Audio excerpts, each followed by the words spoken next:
అబ్బా ఇంకా ఎంత తిన్నా ఆకలి అవుతుంది.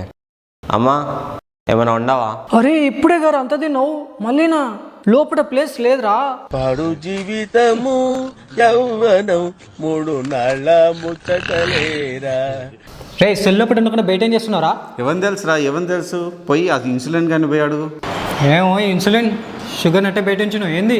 ఈ సెల్లుగాడు ఎంత పిలిచినా పలకట్లేదు. షుగర్ని లోపలికి ఎట్లా పంపించేది చూడు. బ్రెయిన్ మామా నేను అనుకున్నదే అయింది. ఇది ఇన్సులిన్ రెసిస్టెన్స్. ఇప్పుడు ఎలా? నేను చేస్తాగా. రేయ్ కొంచెం సేపు లేచి నడువు. A few moments later. అరే ఇన్సులిన్ మామా వచ్చావా? చక్కెరది ఏమన్నా తెచ్చావా?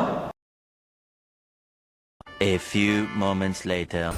రే అన్నం వండినా వెళ్ళి తిను. వద్దమ్మా కడుపు ఫుల్ అయిపోయింది. పండుకున్నదాన్ని లేపి మరీ అన్నం వండించిన ఇప్పుడేమో వద్దంటావా నిన్ను? అది తిన్న తర్వాత అటు ఇటు తిరగండి. అప్పుడే మన బాడీలో ఉన్న సెల్స్ సెన్సిటివ్ అయ్యి రెస్పాండ్ అవుతాయి. లేదంటే అది ఇన్సులిన్ రెసిస్టెన్స్కి దారితీస్తుంది అండ్ దానివల్ల ప్రీ డయాబెటీస్ కానీ డయాబెటిక్కి లీడ్ తీస్తుంది. సో ఇలాంటి ఎన్నో హెల్త్ ఇన్ఫర్మేషన్ మీకు తెలుసుకోవాలి అనుకుంటే ఈ పేజ్ని ఫాలో చేయండి. మీరు ఆరోగ్యకరంగా బరువు తగ్గాలి అని అనుకుంటే కామెంట్ చేయండి ఆర్ డిఎం చేయండి వెయిట్ అని. That's it from mind. Thank you very much.